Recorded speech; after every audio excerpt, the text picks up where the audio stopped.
लेकिन देखो क्या चीखम पुकार होगी। उस करबला के मैदान में आए हो जहां निहत्ते मेरे रसूल के घराने को 3 दिन तक भूखा और प्यासा, वो भी जंग की हालत में रखा गया था। ना कोई घर था यहाँ पर, वो तो छोटे खीमे लगे हुए थे।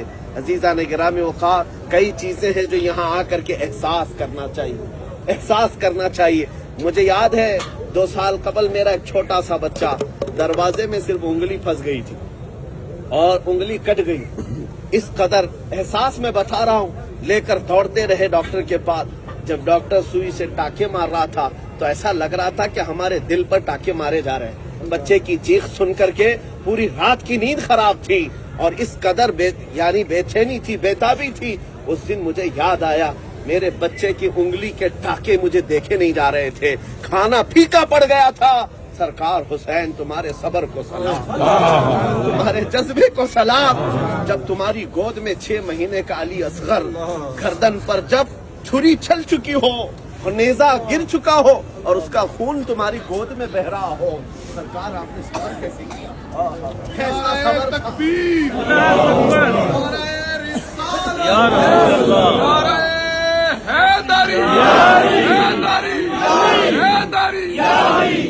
उस मकाम को कोई नहीं पहुंच सकता।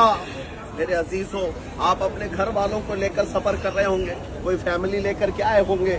अपनी फैमिली के साथ सफर करने वाले अंदाजा करो तुम्हारे ऊपर कितना बोझ रहता है। अगर तुम्हारी बीवी साथ में है, बहन साथ में है, माँ साथ में है या बच्चे साथ में है, बार बार तुम झांक झांक करके देखते रहते हो बीवी को क्या चाहिए, माँ को क्या चाहिए, बच्चे को क्या चाहिए।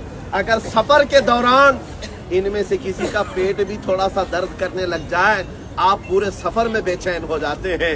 उस हुसैन आजम के सफर को याद करो जिनके कंधों पर 72 लोगों का जिम्मा था। और इस मैदान करबला में जब उनके ऊपर पानी बंद किया गया था, हर बच्चा पूछता था या अबताह अल अतश, या अबताह अल अतश। बाबा जान सिर्फ प्यास सताती है, बाबा जान सिर्फ प्यास सताती है। बाप को जब बच्चे पूछ रहे हो प्यास की शिद्दत की तकलीफ का, बाप जब दे ना पा रहा हो, कैसा एहसास है, कैसा एहसास है।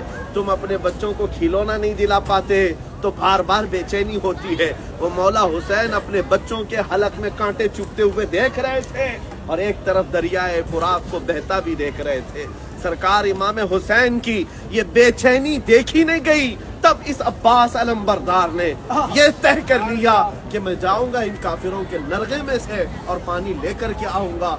लेकिन मेरे अजीजों, ये घर वालों की प्यास की शिद्दत और इमाम हुसैन की बेकरारी न देख करके मशकेसा उठाए और दरियाए फुरात पर पहुंच भी गए, पानी भर भी लिया और वापस तशरीफ ला रहे थे। जालिम कूफियों ने पुकारा था कि एक कतरा भी अगर हुसैन के खीमे तक पहुंच गया, हमारी जंग भारी पड़ जाएगी, हमारे लिए ये मुसीबत बन जाएंगे, इनको पानी न ले जाने दो। जिस बाजू पर ये पानी लेकर आ रहे थे, उस अब्बास अलमबरदार का बाजू काट दिया काफिरों ने। उस वक्त मैं पूछता हूँ, ये अली के घराने की शुजाअत कैसी है, कैसी शुजाअत है।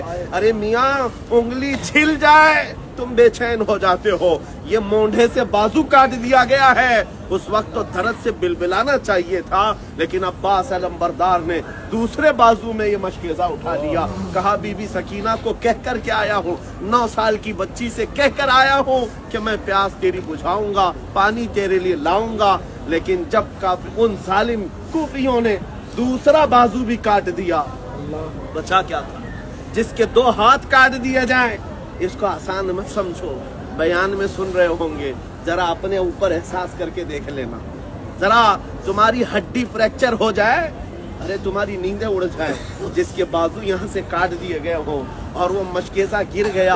अब्बास अलमबरदार उस वक्त उनकी कैफियत देखने वाले बताते हैं, उनको तकलीफ अपने बाजुओं के कटने की नहीं, बल्कि खीमा हुसैन तक पानी नहीं पहुंच रहा है, इस बात की तकलीफ थी। उसके बाद कहते हैं वो दांतों से मशकेज़ा उठा लिया। ये है हिम्मत, ये है जुरत, ये है शुजाअत।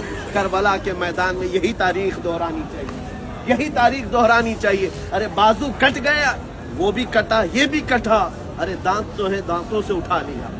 कूफियों ने देखा कि हैदर का लाल दांतों से पानी लेकर जाएगा, तब उन जालिमों ने उस मशकेज़े को नेज़ा मार मार करके पूरा पानी गिराया, और उसके बाद सैयदना अब्बास अलंबरदार को नेज़ा मार करके घोड़े से गिरा कर शहीद किया गया। जब वो ज़मीन पर आए थे, मैं जानता हूँ मेरे अजीज़ों, हर साल हम बयान करते हैं, सरकार इमाम हुसैन 56 साल की उम्र है। उस 56 साल की उम्र में उन्होंने एक दो नहीं 72 लाशें उठाई, 72 लाशें उठाई है। हज़रत अब्बास की लाश, इमाम कासिम की लाश, हज़रत अली अकबर की लाश, और अपने भतीजों की, अपने बेटों की, और अपने भांजों की, अपने साथियों की। अरे मियाँ, तुम्हारे घर में एक जनाजा जाए तो घर की हालत क्या हो जाती है। हमारा भाई मर जाए सालों तक गम जाता नहीं। उस हुसैन आजम ने अपने घर के इतने जनाजे उठाए, और उसके बाद भी अल्लाह की बारगाह में क्या कहते थे, ऐ रब्बल आलमीन, तेरे दीन की हिफाजत के लिए ये नजराना कबूल कर।